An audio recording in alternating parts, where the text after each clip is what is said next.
La junte militaire qui s'est emparée du pouvoir il y a donc un mois a annoncé qu'elle déclarait persona non grata.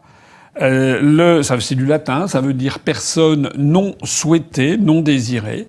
Voilà, persona non grata, l'ambassadeur de France en personne, M. Stefanité. Et elle a dit que ce monsieur, donc l'ambassadeur de France, avait donc 48 heures pour quitter le Niger. Alors, suite à cette affaire, on a appris que Macron et la ministre des Affaires étrangères, Madame Catherine Colonna, ont fait savoir, eh bien, que non, que l'ambassadeur de France à Niamey resterait à Niamey. Et ils ont évoqué pour cela, l'argument qu'ils ont sorti, c'est que il y avait eu un coup d'État et que notre ambassadeur avait été accrédité auprès de Mohamed Bazoum, qui est le président de la République du Niger, qui s'est fait donc putcher, qui donc a été arrêté et placé en détention provisoire avec sa famille. Et donc, dans la mesure où Paris ne reconnaissait pas l'autorité légitime au Niger, eh bien, il considérait que la demande du Niger était nulle et non avenue. Alors, je voudrais revenir là-dessus parce que, personnellement, je considère que c'est une décision qui a été prise par Macron qui est complètement folle, qui est complètement délirante et qui, dans le meilleur des cas, ça va se terminer en pantalonnade où on sera ridiculisé. Et dans le pire des cas, eh bien, ça laissera des traces très graves. Éventuellement même, on pourrait peut-être en venir à un conflit ouvert. C'est pour ça que c'est quand même quelque chose de sérieux. Alors, ce que je voudrais dire, c'est que cette décision de Macron, elle est en particulier stupide du point de vue politique et géopolitique. Je terminerai là-dessus. Mais je commencerai par le fait que c'est une décision qui est illégale au regard du droit international. Alors pourquoi ça? Parce qu'il faut savoir, les ambassadeurs, ça date de l'Antiquité. Hein. Déjà, sous la plus haute Antiquité, il y avait des ambassadeurs. Sous les cités grecques échangeaient des ambassadeurs. Les cités de la Renaissance italienne aussi. Sous la monarchie, sous l'Ancien Régime, on le distingue d'ailleurs toujours un peu, mais ça a perdu de sa pertinence, les ambassades extraordinaires, c'est-à-dire qui ne sont pas ordinaires justement, c'est-à-dire il y a un envoyé d'un prince, d'un roi, à notre époque d'un président de la République, enfin d'un chef d'État, qui est envoyé. Et alors, si c'est une mission, par exemple, pour aller négocier le bout de gras sur un traité, etc., on dira que c'est un ambassadeur extraordinaire. Et puis, si ça n'est pas le cas, si c'est un ambassadeur qui est envoyé sur longue période, sur plusieurs mois, plusieurs années, pour résider dans un pays où il va représenter son État, eh bien, à ce moment-là, on parlera d'un ambassadeur plénipotentiaire, ça veut dire qu'il a tous les pouvoirs, ou bien qui est ambassadeur ordinaire. Alors, ce qu'il faut savoir, c'est que le statut des ambassadeurs a évolué beaucoup depuis l'âge classique, notamment avec le développement du droit international public, puis avec le développement, au XXe siècle, la multiplication des États. Parce que, disons, sous la Renaissance italienne, les États structurés avec un prince, un monarque, une administration, battant monnaie, il y en avait quand même pas tant que ça dans le monde. On peut considérer que, par exemple, aux Amériques, avant l'arrivée des Espagnols, il y avait quoi, les Aztèques au Mexique, les Mayas avaient déjà été submergés, et puis il y avait les Incas au Pérou, Bolivie, et puis c'était à peu près tout. Le reste, ça n'était pas vraiment sous forme d'État. Voilà, donc on peut considérer en Afrique, il y avait aussi quelques États, notamment le royaume du Bénin, il y avait le royaume du Dahomey, il y avait quelques États qui avaient une existence, mais il y avait aussi beaucoup d'endroits où c'était le système étatique était encore dans les limbes ou dans l'enfance. Voilà. Alors, en revanche, à partir du XVIIIe, XIXe, XXe siècle, et surtout XXe siècle, bien, le nombre d'États augmente, et surtout avec les décolonisations. Et donc, à partir des décolonisations après la Seconde Guerre mondiale, on a vu proliférer le nombre d'États, et donc proliférer le nombre d'ambassadeurs qui représentent les États les uns chez les autres. Il a donc été déterminé, à la suite de longues négociations, sous le couvert donc de délégations étrangères plus ou moins pilotées par l'ONU, on a mis au point un système qui s'appelle la Convention de Vienne. Alors il y a deux conventions de Vienne, il y en a une sur le droit des traités, mais ça n'est pas de celle-là que je parle. Je parle de l'autre, la Convention de Vienne du 18 avril 1961, qui porte sur les relations diplomatiques et consulaires. Alors c'est un traité qui explique ce que c'est qu'un ambassadeur, quels sont ses privilèges, ses immunités, ce qu'il a le droit de faire, ce qu'il a le droit de ne pas faire, ce que doit faire l'État qui le reçoit, etc. Alors et ce qu'il faut bien comprendre, c'est il y a deux types d'États. Il y a l'État que l'on appelle l'État accréditaire, c'est celui qui reçoit un ambassadeur étranger. Accréditaire, c'est pour un moyen mnémotechnique, c'est comme destinataire. Donc l'État accréditaire, c'est celui qui reçoit un ambassadeur d'un pays étranger. Et il y a l'État accréditant, c'est celui qui envoie justement cet ambassadeur. Donc il est question des États accréditants et des États accréditaires. Par exemple, dans le cas qui nous préoccupe, il y a un État accréditant qui est la France, qui a accrédité donc un ambassadeur qui s'appelle M. Stefanité et qui donc est l'ambassadeur de France. Et l'État accréditaire, eh bien c'est celui qui l'a reçu, c'est le Niger.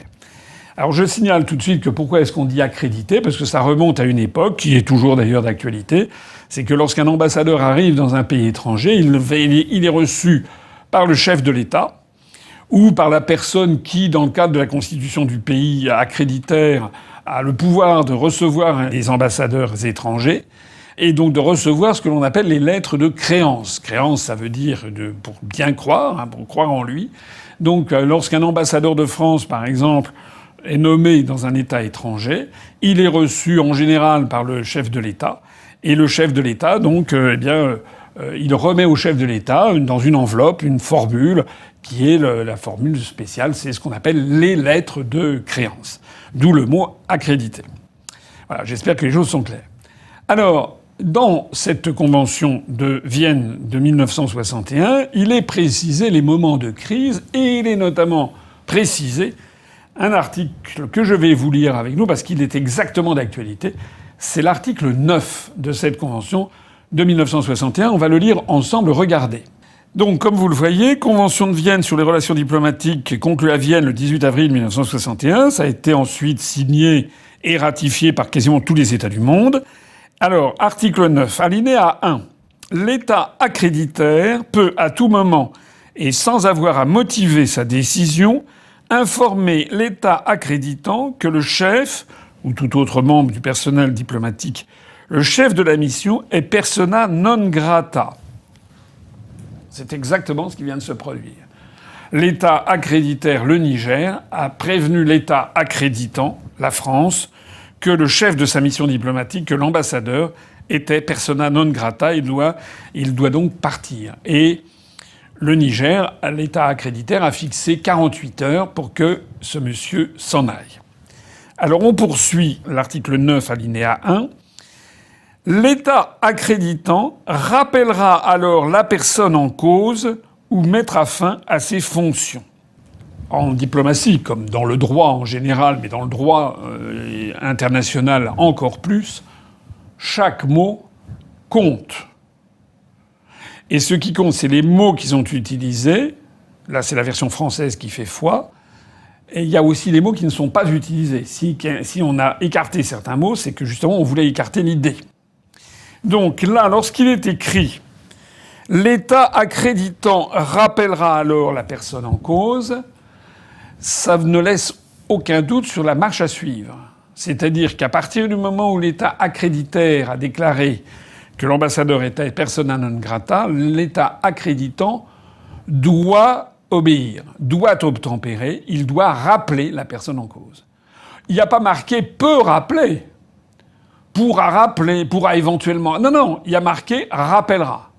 Donc, dans ce genre de texte juridique, lorsque c'est un indicatif utilisé de cette façon, ça veut dire « doit ». C'est-à-dire qu'il n'y a pas de marge de manœuvre.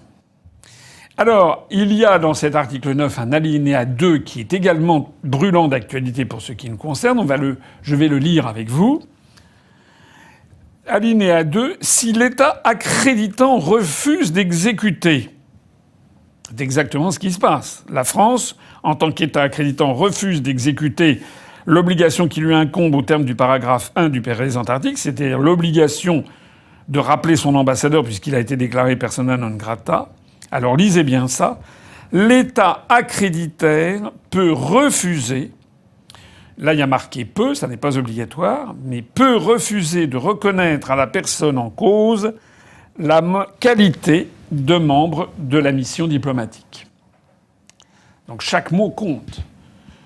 Ça veut dire quoi? Ça veut dire que dans le cas d'espèce, si l'État accréditant la France refuse de rappeler son ambassadeur alors qu'il a été déclaré persona non grata, l'État accréditaire, c'est-à-dire le Niger, peut considérer que l'ambassadeur ne fait plus partie de la mission diplomatique. Il a le droit de le faire. C'est dans le droit international positif. Selon l'article 9, alinéa 2 de la Convention de Vienne sur les relations diplomatiques du 18 avril 1961, le Niger peut désormais considérer que M. Stefanité n'est plus membre de la mission diplomatique. Ça veut donc dire quoi? Ça veut donc dire que l'ambassadeur de France perd toute son immunité diplomatique. Ça veut dire qu'il peut être arrêté maintenant à tout instant. C'est ça que ça veut dire. C'est ça que ça veut dire. Alors, la question qui se pose, c'est que pourquoi est-ce que Macron fait ça? J'ai rappelé tout à l'heure, en préambule, qu'il décidait ça au motif que la France avait accrédité notre ambassadeur auprès de Mohamed Bazoum et puis que voilà, il y avait un coup d'État et donc qu'il ne reconnaissait pas la légitimité des nouvelles autorités. Mais je suis désolé, Macron, encore une fois, fait preuve d'une ignorance crasse et du droit international et de l'histoire. Crasse du droit international parce que vous pouvez lire cet article dans tous les sens, comme d'ailleurs toute la Convention de Vienne du 18 avril 1961, et vous constaterez qu'à aucun moment il n'est mention du chef de l'État en particulier d'un pays accréditaire ou accréditant. Un ambassadeur n'est pas accrédité auprès d'une personne, il est accrédité auprès d'un État. C'est absolument fondamental. C'est d'ailleurs une des rhétoriques habituelles de ce qui normalement était la diplomatie française pendant des siècles, et en particulier sous Charles de Gaulle. La formule rituelle que l'on disait en France, c'est que la France reconnaissait des États et ne reconnaissait pas des régimes. C'est très très important. Ça veut dire que la France pouvait reconnaître des États dont elle condamnait profondément le caractère dictatorial, voire criminel ou meurtrier du gouvernement, mais elle ne reconnaissait pas le gouvernement, elle reconnaissait un État. C'est pour ça d'ailleurs que De Gaulle avait reconnu la République populaire de Chine en janvier 1964. De Gaulle, comme tout le monde, savait que le régime maoïste était un régime qui avait fait des millions de morts, mais c'était pas un satisfecit pour Mao Tse-tung, c'était la reconnaissance d'un fait objectif qui était celui-là. Voilà. Ça veut donc dire que notre ambassadeur, M. Stefanité, qui est ambassadeur au Niger, il n'est pas ambassadeur de Macron. Sur la plaque qu'il y a sur son bâtiment, il n'y a pas marqué ambassadeur d'Emmanuel Macron auprès de Mohamed Bazoum. Non, non, non. Ça, il faut vraiment ne rien comprendre aux relations diplomatiques. Il est ambassadeur de la République française auprès de la République du Niger. Donc, le fait que Bazoum ait été chassé du pouvoir, ça, c'est un fait, et dont il faut tenir compte. Dans une autre vidéo, j'explique que les États-Unis ont déjà fait savoir que pour eux, c'était terminé, Bazoum. Bazoum ne redeviendra pas président du Niger, selon toute probabilité. Les États-Unis, dans la lettre de mission qu'ils ont donnée à leur nouvelle ambassadrice, à Niamey, justement, ils disent qu'il faut simplement assurer la libération de Mohamed Bazoum. Ils ne disent pas qu'il faut le réinstaller. Donc la probabilité de réinstaller Bazoum à la tête de l'État du Niger est très très faible. Mais de toute façon, ça n'est pas le problème. Le problème, c'est quelle est la réalité des faits. Actuellement, la réalité des faits, c'est que Mohamed Bazoum est dans une prison, qu'il n'y a pas eu de manifestation populaire pour le soutenir d'ailleurs. En revanche, il y a des manifestations populaires, et notamment de la jeunesse de Niamey, qui sont très importantes pour le pays, pour soutenir la junte qui a pris le pouvoir. Alors on peut le regretter, ça c'est autre chose. Mais c'est comme ça, c'est un fait. Voilà. Et donc, normalement, il n'y a que deux possibilités dans ce genre de situation. Soit on considère que la France reconnaît des États et non pas les régimes, c'est ce que je disais tout à l'heure. Donc la France a un ambassadeur auprès de la République du Niger. S'il y a un coup d'État, l'ambassadeur reste sur place, voilà, auprès des nouvelles autorités qui ont pris le pouvoir, même si elles ont pris le pouvoir d'une façon inconstitutionnelle. Mais ça, c'est vieux comme le monde.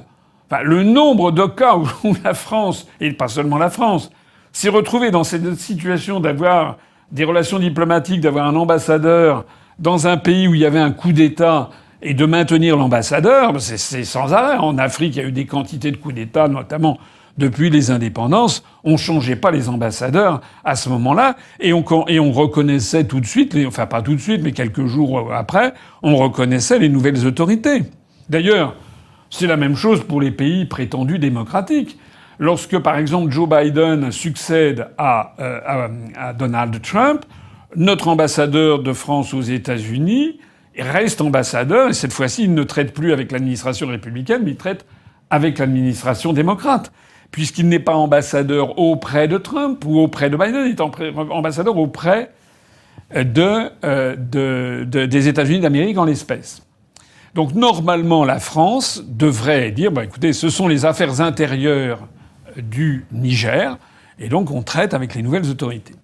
Alors, il y a une autre possibilité. Si décidément la France estime que c'est absolument scandaleux qu'il y ait eu ce coup d'État et ne reconnaît pas, à ce moment-là, ce qu'il faut faire, c'est prévu aussi par la Convention de Vienne, c'est prévu par les usages diplomatiques, la France peut rompre ses relations diplomatiques. Elle peut rappeler son ambassadeur en disant qu'elle ne reconnaît pas le pouvoir en place.